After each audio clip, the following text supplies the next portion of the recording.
નર્મદા જિલ્લામાં ધૂળેટી પર્વની ધામધૂમથી ઉજવણી કરવામાં આવી। સાંસદ મનસુખ વસાવાએ તેમના નિવાસસ્થાને પરિવાર અને રાજકીય આગેવાનો સાથે રંગોત્સવ મનાવ્યો। તેમણે સૌને ખજૂર કોપરા ખવડાવી અને રંગોની છોડ ઉડાવી। ધારાસભ્ય ડોક્ટર દર્શનાબેન દેશમુખે પણ કાર્યકર્તાઓ અને કુટુંબીજનો સાથે ગુલાલ ઉડાવી અને મીઠાઈ વહેંચી પર્વની ઉજવણી કરી। સમગ્ર જિલ્લામાં હર્ષોલ્લાસના માહોલ વચ્ચે લોકોએ પરસ્પર રંગ લગાવી ભાઈચારો અને એકતાનો સંદેશ આપ્યો।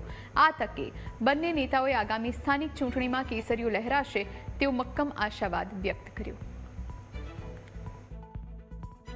ગલીએ ગલીએ શેરે શેરે આજે કેસોડા પણ ગામડાની અંદર તમે જોશો તો બધા ખીલ્યા છે અને શહેરના લોકો પણ ગામડાના લોકો પણ કેસોડાના રંગ લાવી એની પિચકારી બનાવીને એકબીજાને કેસરે રંગથી રંગે છે। તો નગરપાલિકાની ચૂંટણી હશે કે તાલુકા પંચાયતની ચૂંટણી કે જિલ્લા પંચાયતની ચૂંટણીમાં પણ ભારતીય જનતા પાર્ટીનો કેસરે રંગ જ એ પ્રભાવી રહેવાનો છે અને બાકીના બધા જ લોકોને કેસરે રંગથી રંગવાનો છે।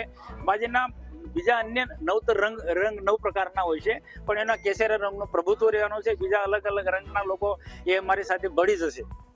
આજે સમગ્ર દેશભરમાં હોળીના તહેવારના ઉજવણી થઈ રહી છે ત્યારે નર્મદા જિલ્લાના અમારા વિસ્તારમાં પણ જ્યાં પૂરેપૂરા આદિવાસી વિસ્તાર આવેલો છે કે જેમના માટે હોળીનો તહેવાર ખૂબ જ મહત્વનો હોય છે ત્યારે આ હોળીના પાવન પ્રસંગે સર્વે લોકોને, સર્વે ગ્રામજનોને, પ્રજાજનોને અને દેશવાસીઓને હું હોળીની ખૂબ ખૂબ શુભકામનાઓ પાઠવું છું।